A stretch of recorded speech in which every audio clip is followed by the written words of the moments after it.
Okay, we're back for another one. It'll click off. We're here. Welcome back to the Ides of Apocalypse. We're a week late again. It was April 13th. 13th. And as you know, if you watch this often, you know that apocalypse is not. But it's a good thing. It's a great revealing revelations. It's something that everybody does also go through individually. It's not just a worldwide thing. Right. Also, Ides itself is not a negative word either. Shakespeare corrupted that with his play about Caesar's assassination. And beware the Ides is really not. That's the inversion. That's what happens so much with our world, with all of our stories, our words and everything. They're Pop inverted. Culture, movies and everything. And, the Ides is a time of celebration. It's renewing, it's the beginning of spring. Probably should have been the beginning of the year instead of January. Probably was. Hey, pretty.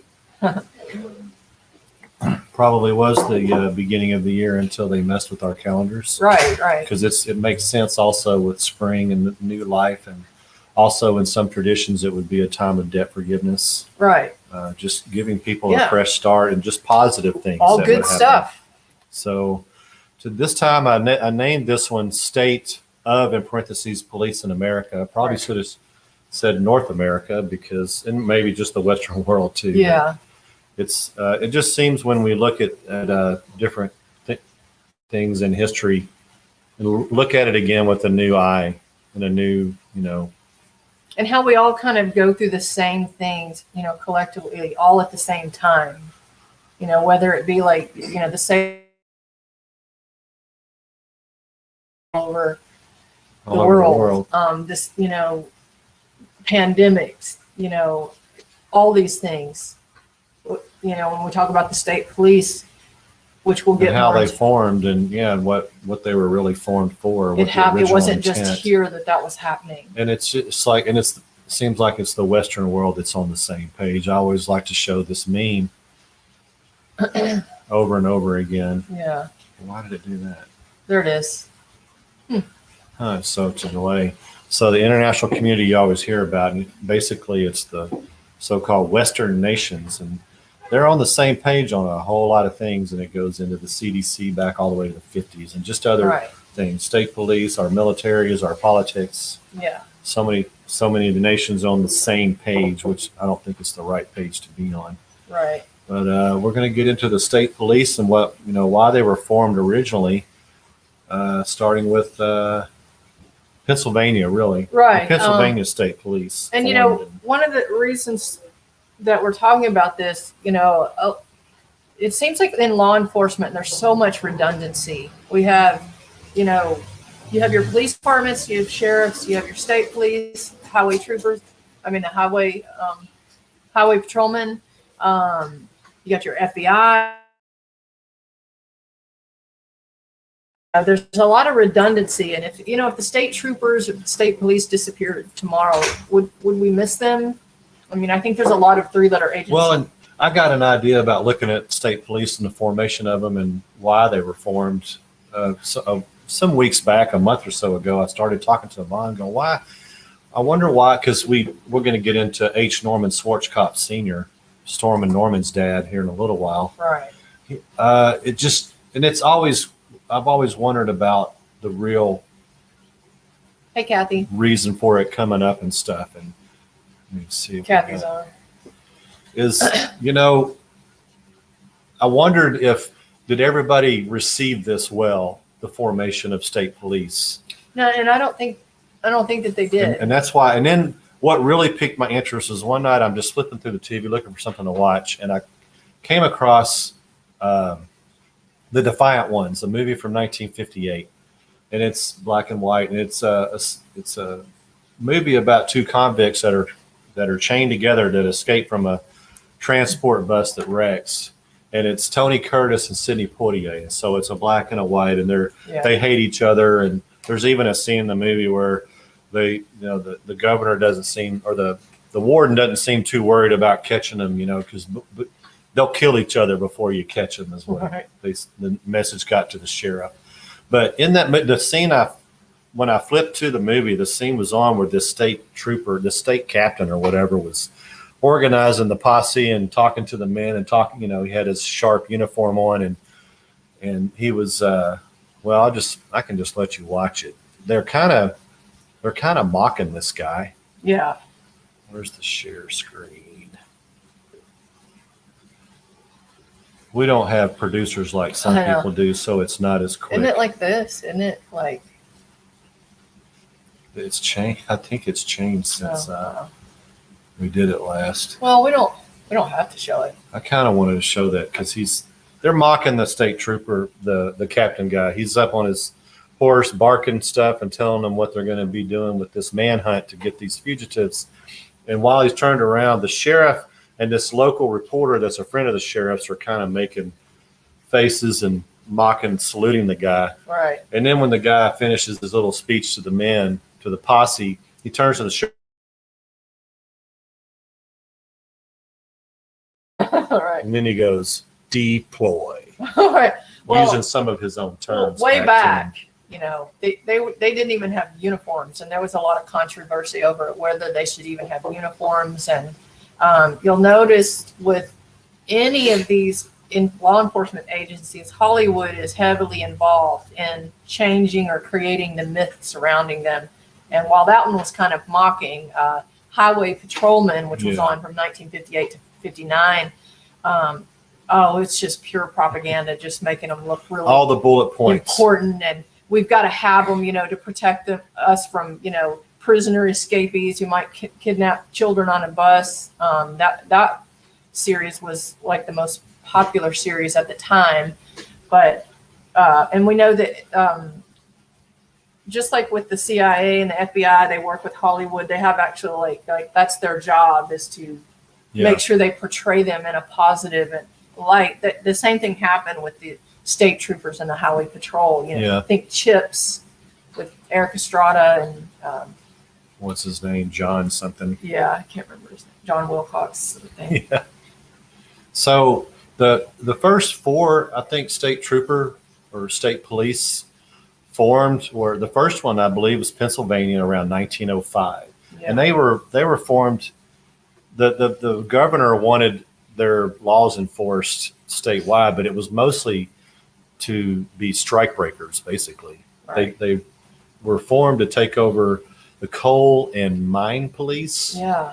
And these guys were basically, the state would just sell commissions to the companies, the railroad companies and the mining companies, and for I think a dollar each, and the companies would then in turn hand these out to various guys that they wanted to.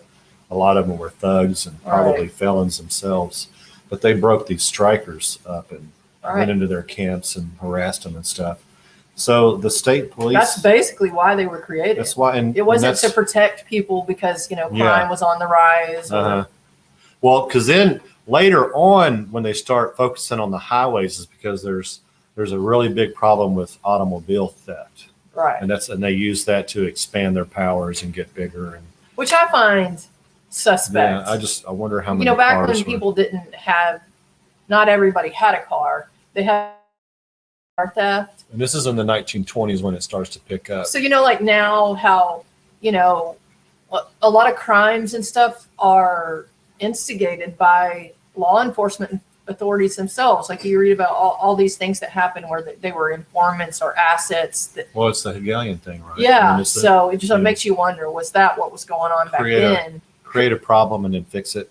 Create the solution. And so the state of West Virginia, I think, comes up with the next one.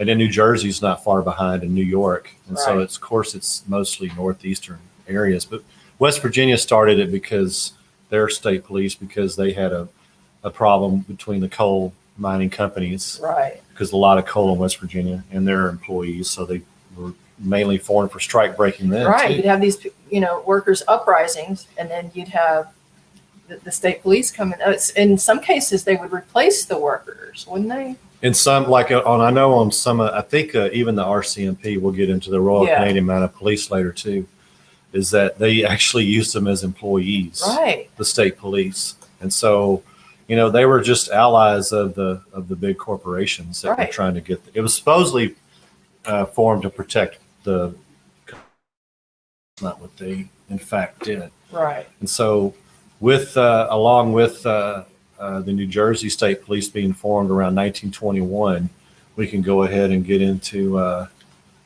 H. Norman Schwarzkopf Sr., which everybody has heard of Junior. Storm and we've Norman. touched on him before and talked about him a little, and we're going to get into some more detail with him today. But this guy is an interesting character that Hal and all the exposés on Storm and Norman that I never heard of his dad. Yeah. His dad had a very interesting career. Colored history. Yeah. He was in the Army first, but then when they formed the state police in Jersey in 21, he was the first superintendent. And Kathy says mutual intimidation societies. yeah, Yeah. That's basically what they are. They were so not really. H. Norman Schwarzkopf, and you get to the Lindbergh kidnapping. He's one of the first men. Well, first of all, the Daddy Senior Schwarzkopf was one of the first for the New Jersey State. He was the first superintendent. The first superintendent. He issued that executive order 1 that I showed you, Yeah. where he issued what he expected of the state police in New Jersey to be, and what they were. And part of it was they were not allowed to marry without permission. Right. The troopers. Yeah. And if they were to give succor to the suffering, Yeah. which I don't. Yeah. That's. Were they supposed to be missionaries at the same time? I don't know what that was supposed to be. But so his biggest probably case while he was superintendent was the Lindbergh case. He was the first one there on the scene.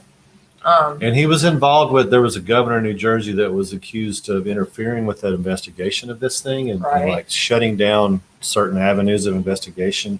And that could be a whole show by itself. Yeah, the whole Lindbergh kidnapping case is very, very interesting. But when you have these people like Storm and Norman's dad, who was involved in the coup in Iran in what, 56? 53. 53. And then you have him involved in this Lindbergh case. You have to wonder if law enforcement didn't do the whole kidnapping.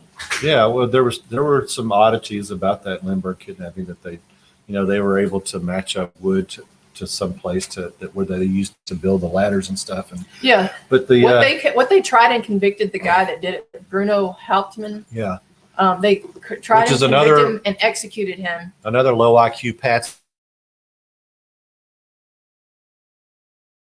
James Earl Ray. They get these people that could barely tie their shoes were master. But we still those same masterminds. kind of patterns follow through happening. The 2018 during the midterms, the Caesar Sayot guy with the explosives, the bombs. But Schwarzkopf Sr., he was involved with the CIA instigated revolution in Iran in '53 that overthrew a popularly elected prime minister, Mossadegh, who was trying instead of British, which would become British Petroleum. But it just astounded me that we'd never heard of this guy. And we know Storm and Norman from the Gulf War in 92, 93, is that the Shah flees Iran during this CIA-backed, and the Brits were involved too, revolution, because it's not going well at first. They retool and they ended up succeeding. But the Shah flees to Rome. And then who does the U.S. pick to send to Rome to talk him back into going back to Iran because they're retooling their initiative? Is Schwarzkopf Sr. So this, to be tied into such big events, multiple, and to not be aware, and not to be common knowledge. I guess that wouldn't have gone over well when you're trying to create this mythos around, the general Norman Right. Schwarzkopf, Storm Norman. It seemed like that would have been some interesting stuff too to go along with Storm and Norman. But once again, when you see, America has been involved in so many coups of, different countries. Supposedly we were going in to Kuwait because Saddam was trying to take all the oil, and they were band-aiding babies in the incubators. Daddy Senior helping in the coup in 1953 wouldn't have been helpful for their narrative. But so Right. it didn't. It just it makes we all know that war and the second one, it's not what they told us. So in looking at troopers, and then we looked at the organization of state police throughout the U.S., and a bunch of states have a couple of entities, like Arkansas and California is merged in the 90s, but they would have a highway patrol and a state police, and they would merge them. Some, I think it's West Virginia and some other states, they have one entity, but some of them, like Arkansas, they have highway police and they have state police. Right. But for I think it's maybe half the states at least. It's just one. They're called the state police, and it's just kind of their hierarchy is more like a paramilitary. And almost all of them, their main guy in charge, their superintendent, is a colonel. Right. Second command is lieutenant colonel, and so on. It's always colonel. Right. They wanted to call them troopers because they wanted a good image for it, and supposedly they said because the Australian troopers, some police force in Australia was positive, highly respected. And yeah, but I was thinking of the Royal Canadian Mounted Police, so I looked at them a little bit. And the RCMP is actually formed in 1920 from a merge of, it was the Royal Northwest Mounted Police, and then the Dominion Police, which was basically a federal police force. They were formed in the 1870s. But the Royal Canadian, the RCMP, was formed in 1920. And there's an interesting history with them because in the beginning, a lot of their duties were strike breaking as well. Right. With railroads, especially because Canada, needed railroads to communicate that huge area up there.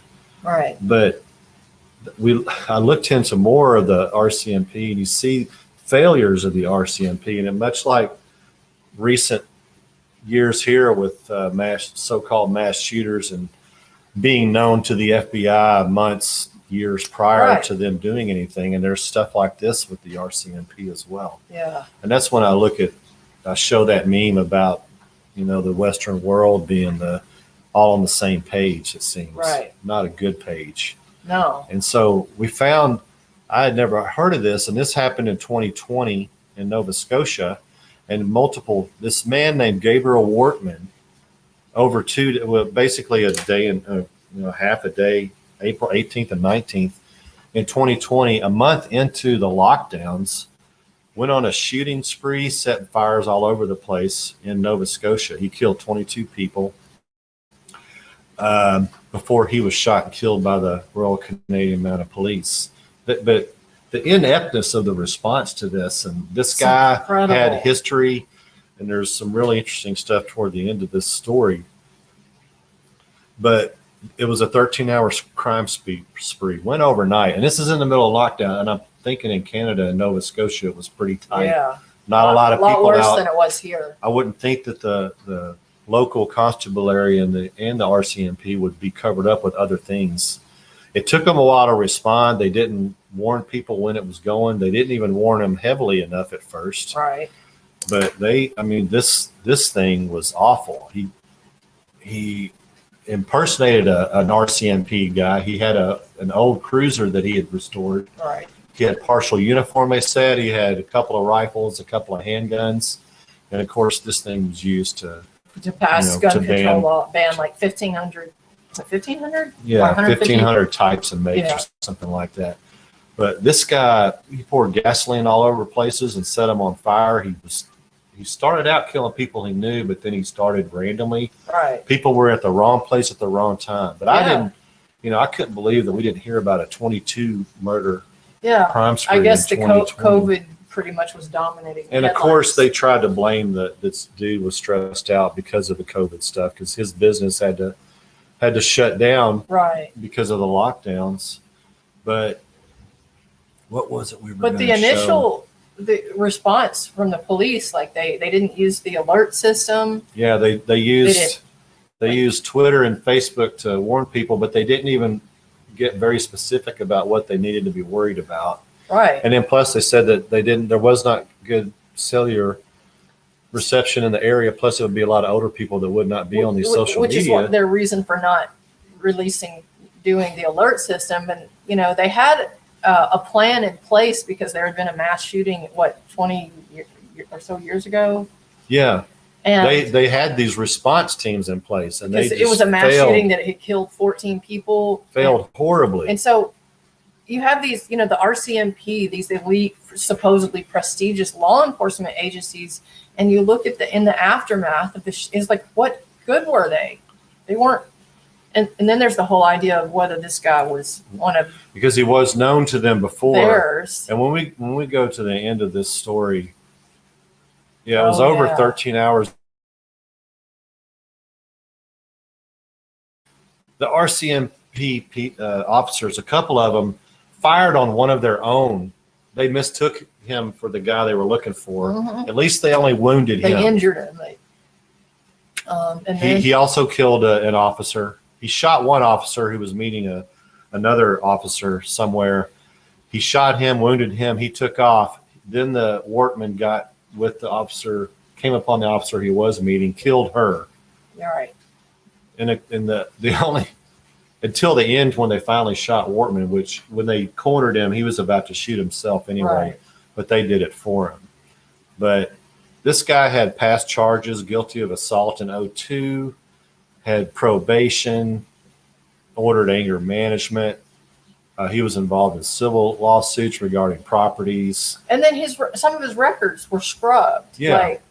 record cleared, which is another reason I think maybe he had been and then used by them. Yeah, and apparently he was like, he loved the RCMP, but he hated the RCMP. He wanted to be one, but he was a Paul Blart guy, Yeah, mall cop, but then he hated him too. Right. And so they have all these early warnings. They had warning signs of him wanting to kill a cop. Right. And they couldn't stop this. So there's a lot of criticism afterwards for how badly they handle this. And there was supposed to be, public review, but they legally can lie to the public in a public inquiry to protect the identity of informants or. And then there was a tip from somebody that he had threatened his parents and had kept a handgun close by. The tip was transferred to Nova Scotia RCMP. It's always unclear what action was taken, and even after this thing happened and the poor response, they still it's there kind hasn't of been like a follow the whole up with it. Las Vegas shooting, the largest mass shooting in history in 2017, and still to this day there's no we don't know why it happened, or for this guy to go on and kill 22 people as it stands, no motive has been established. After the tip is transferred, the tip was ultimately purged from their records, as is standard protocol according to RCMP. Right. So which makes me think he's an informant of theirs. And then there's he was accused in 13 of assaulting his spouse and having a cache of illegal firearms, but they declined to take firmer action due to not receiving a complaint from the partner. Right. I would think Canada, which is gun-ho and banning guns, they would be like, oh, we got to check this out. But it said he became threatening and abusive to his spouse in response to the complaint. The RCMP confirmed that they had received the neighbor's complaint, but that the file had been since purged from their records. Why would they purge that?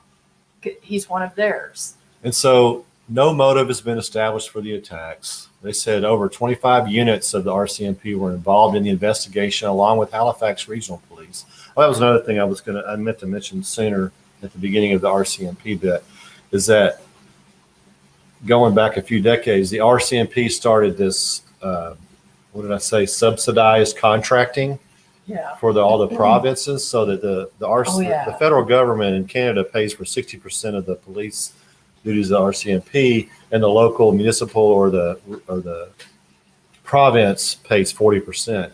And so it said 8 out of 10 of the provinces have elected to disband their provincial police departments, and Right. they just have the RCMP. So Right. I'm sure that was just an incentive to make it all go Right. federal. More of a federalized as much as they police could. force. But But you know, the biggest thing that they could get out of it, like analysis after it happened, was that they needed more gun control and to focus on domestic violence because Yeah, of his treatment of because his he was- partner. and sometimes it says wife, sometimes it says partner. I can't Yeah. tell what she is. Whatever but- she was. And then of course women's groups were up and all. Oh, you could have stopped this sooner. Right. But It's just another one of those events that took place that doesn't make sense. You have these high, what are supposed to be the elite, law enforcement agencies. and they're terrible, and it just goes to show They can't stop anything. you They need to can't be figure able- out anything. But gosh, we need them there to do gotta what? have them. And in the all the laws in the aftermath, all they do is disarm law-abiding people, Right. because this guy broke all kinds of Canada laws with the guns he possessed Right. and the high-capacity mags that he possessed. And none of the things they did after the fact, like banning Addressed guns, any of the issues. would have stopped or changed anything. And it's just like here. It's just like in Tennessee now, with the Nashville shooting, and Governor Bill Lee is now talking about red flag laws.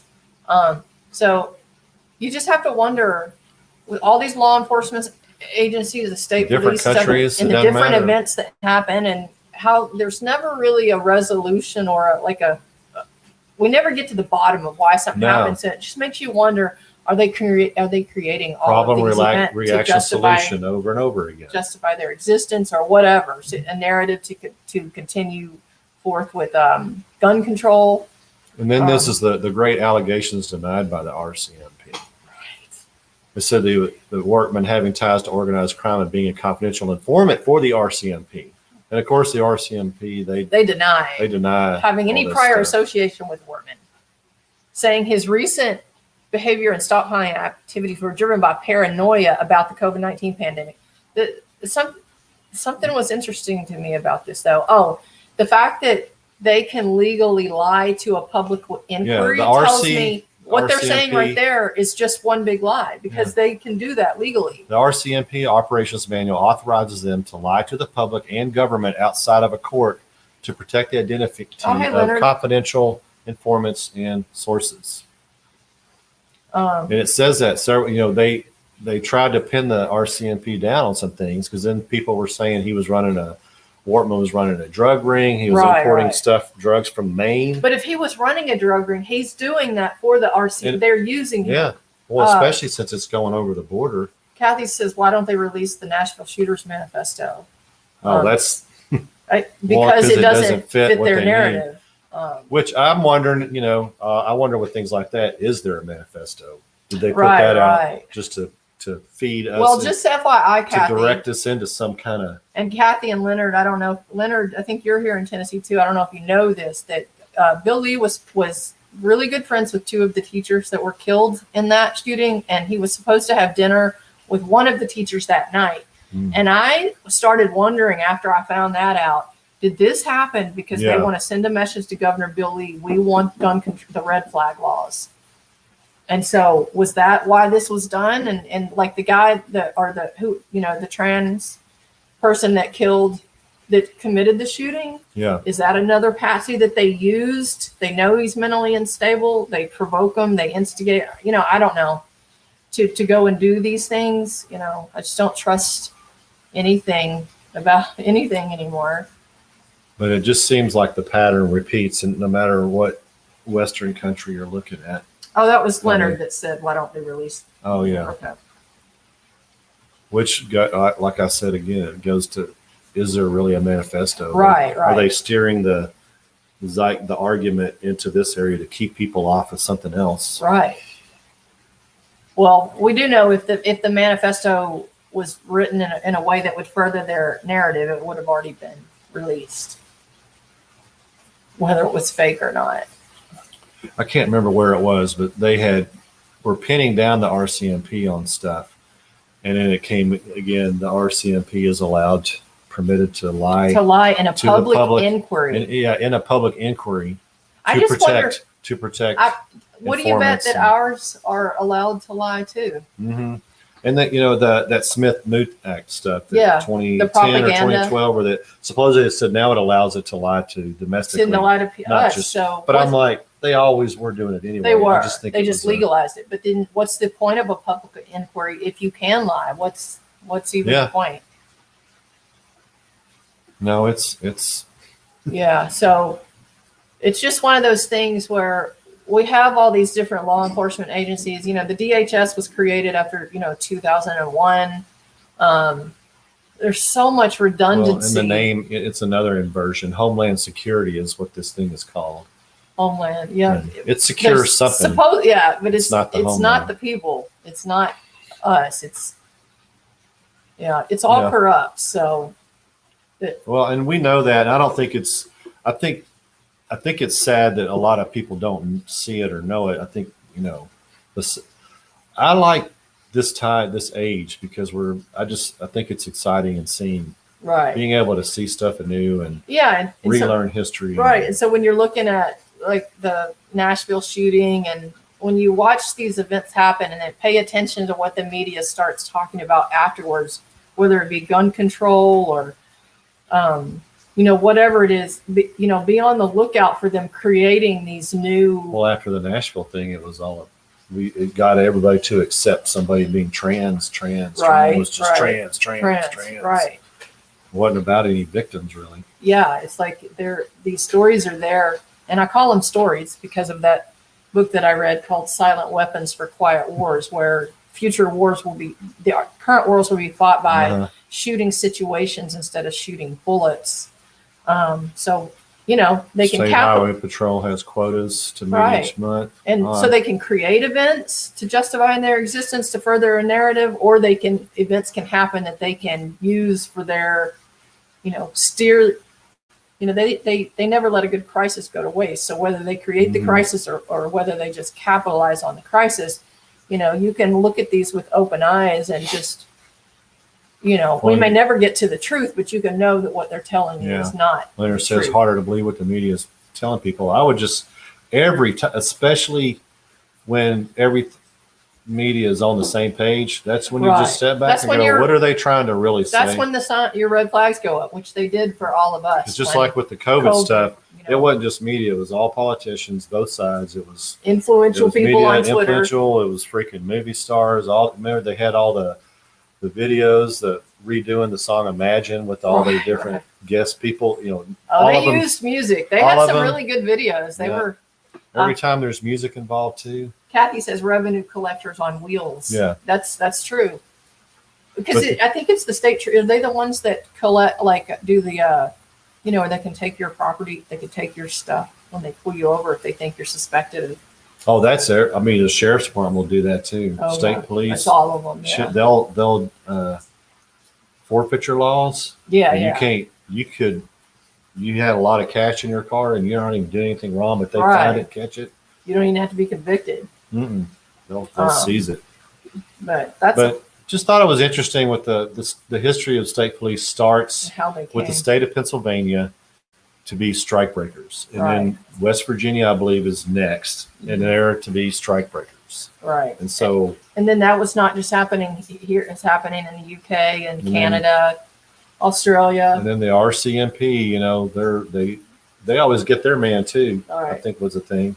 Right. And that was one of the Schwarzkopf Senior's orders to his guys. But when you look at them in action, like for the 2020 events, when something really big where you need that kind of force, they weren't able to stop anything. Yeah, they got their man after 22 other people were killed. Right, including injuring one of their own, one of their own. Yeah. Before they actually got the suspect, they actually shot it themselves. So. Right.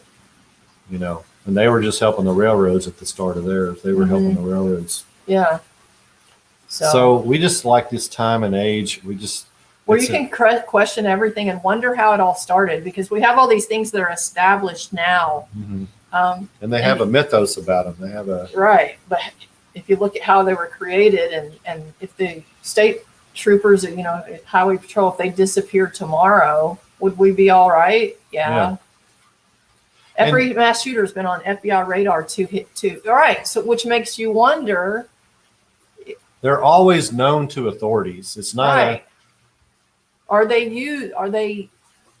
instigating it? Is the FBI instigating problem, it? reaction, I mean, look solution, what over they and did, over. you know, for Trump, Russia, and like all the different things that we found out about the last 6 years. So, you know, maybe it was never good. Maybe it was always J. Edgar Hoover's FBI. But same for, you know, the state troopers. I don't think we really needed them, but they made it. Well, the Wikipedia talks about it was to have a statewide law enforcement that could handle things where sheriffs didn't have jurisdiction, like highways and interstates going through. And I'm like, how would they not? They have jurisdiction now. You see Right. sheriff's deputies on every Right. U.S. highway. And if you had interstate. some, you know, a bigger crime that you couldn't handle, you know, there's the FBI, and you Mhm. also have the DHS. You have all these layers. Yeah. And then, you know, with especially with Pennsylvania and West Virginia, they became almost like state sanctioned private police forces for Right. big companies. Right. So, you know, strike breaking. Yeah. And I used to be, you know, red all the way, GOP, anti-union. Yeah. They're bad, but you know, there was a reason for unions back then. Right. Because there were bad you know, there are today too, bad corporations, you know, taking advantage of their employees because they have the power. Right. But now, you know, it's all over When you have- corporations, government. When you have the state making a police force just for them to use at first, but then when the highway systems start coming up. Right. They're so easily weaponized by the government, similar to the National Guard. Yes. Well, and also with all the leftover equipment from the Mideast wars and Yeah. stuff, the equipment that we didn't leave behind that Right. came back. We are overrun by authority. Yeah. Mhm. Well, I would say overrun by presumed authority. Right. Yeah. A lot of it is presumed.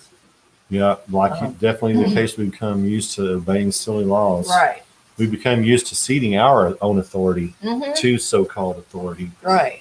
So just look at it from a different view. Try to, you know, lose your what you think you know.